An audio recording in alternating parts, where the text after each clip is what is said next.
Welcome back. We're talking about ways to get kids learning through the summer, avoid that brain drain. And as you said, it's all just to help them transition back into the school year, because summer does go by really fast, and we don't want to see them start behind where the other students are. Right. Yep. So again, just really, thinking about even hobbies as a parent that you're interested in that maybe you'd like to start developing in your child. So whether it's woodworking, sewing, as we talked a lot about gardening or even mechanics, changing the oil in the car, starting to help get them some of that basic knowledge. And it doesn't have to be, like, oh, we're going to learn everything about it all summer. Just start small to have them be a part of it, and maybe, do the research. How do we change an oil in the car? I want you to research it because we're going to do it tonight.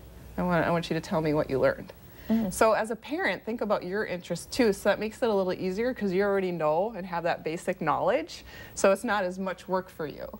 As well as there are reading book clubs in the community too to get your kids involved in if that's something they might be interested in and you have the time to bring them there. Or you can even do your own reading book club at home, where you're all reading the same book, and if you want, and if your child's really loves to do those oral read about the book and or write oral a summary. reports. Yeah, oral reports, or write that summary of what they read about to present to you or to show you, this is what I learned from my book, or this is what my book was about too. So it's endless, but always just be thinking of any activity of how can I incorporate my child into it more and have them learn from it, and doing some of that reading and writing and some of that math involvement to help keep that brain working throughout the whole summer, and it helps with that transition into the fall for when school starts back in. What about the parents? Because I know my mom tried her best, but the ones that just have the kids who put their foot down,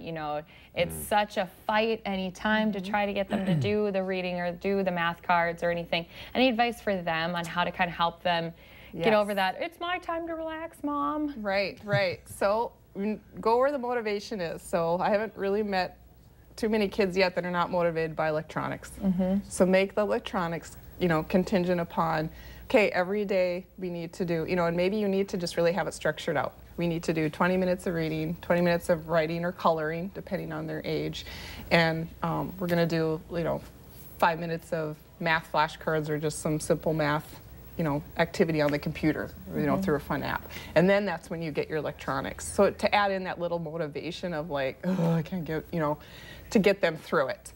But again, you want to be creative and have fun in it. Like, even you were saying, tutors a lot of times they try to bring in a variety of different modes of doing it. So whether it's on paper, whether it's on the computer, whether it's through flashcards, whether it's through, gardening or whatever it may be, to help incorporate them in there. But really make it a contingent upon something they're really motivated for, to let them know, nope, first you got to get your chores done, or first you got to get these things done, and then you can have what you want to do. So that's one way to do it, to help just set that contingency of first work, then play. Yeah.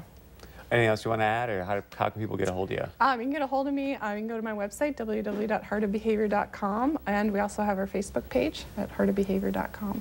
Good stuff. Heart of Behavior. Thank you very much. Thank you. All right, stay with us. Much more coming up right after this.